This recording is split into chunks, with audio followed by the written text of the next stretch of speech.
people power. Kamo umaidyo insights about people power. Ako, people power is nagtudlo sa ato sa tinuod na kausaban.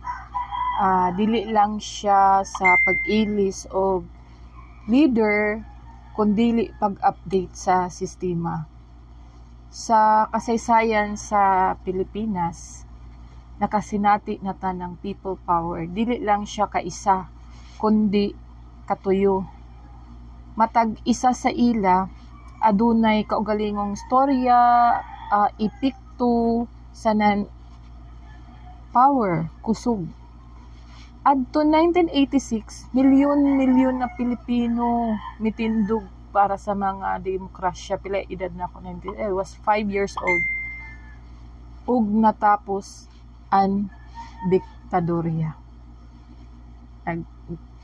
Then atong 2001, idsados, naghiusa ang katawhan batok sa korupsyon. Ug nagresulta ini sa bag-o na liderato. And then adton idsa-3, amo siya ang 2001 to 2005, usa ka lihok nga gidala sa mga kabus. Tapos nagpakita sa klase-klase na mga division like mga leader, like mga sa simbahan. So pero waya makapadayom an momentum gadjud media. Gadjud siya pareha adton kuan, pero at least jaoy system na bag-o. So isip isa ka entrepreneur o NLP practitioner, makita nako adunay isa ka pattern sistema na very important, no? Grabe gud ka importante ang sistema. Kung dili nini siya ma-update ang sistema, balaod man, pamalaod o bisan sa ato negosyo, ma-apply nato ini, mahimo ini siya na outdated. So waya siya mapubagay or mahaom sa panahon. Kamuk garajaw gajud mga utrohonon. Pagtuon nagmugna sa realidad. Sama sa people power, kung ang katawhan mituo sa mautro gajud nan kautruhan, mahitabo kung imo i-manifest or imuunan mga tao pinaagi sa paghiusa, pagtinabangay. Like and other na mga people power and leverage, partnership, pagtinabagay sama sa lihok na nakadaog tungod kay ang militar, simbahan, ang minatagloang kokaina, middle class, even mga middle class, ni suporta gajud siya. Pinaagi sa mga strategic na mga alliances.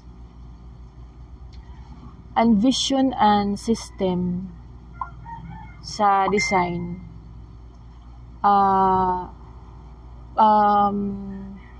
Bali, ang vision and system sa design niya, kinanglan gyud na mapahawa ang leader. Usa ka butang apan ang pagtukod og mas maayong sistema mao gyud ang tinuod nga kausaban. Kinahanglan mautro siya, hamok mga kautruhan, kayuya makaangay, diay mga problema, corruption, whatever. So amo ra sa ini sa negosyo. Dili igo na masulbad ang problema kun wayay utrohon. Kinahanglan maghimo ng bag-o na sistema para sa pagpugong na mubalik ang same ra na problema. Take away para sa mga negosyante, sa mga leader, ang tinuod nga gahom dili lang sa posisyon na imo taguptan, kundi sa katawhan na nagtuo gajud sa imo, like sa mga customer na nagsalig sa imo. Sama sa people power, ang ato negosyo o branding mulambo kung updated sa bag-o na sistema, align sa ato pagtuo, leverage and vision. Follow me for more insights on entrepreneurship, NLP, and leadership. Thank you for watching. Rosely Dagsa here. Bye for now.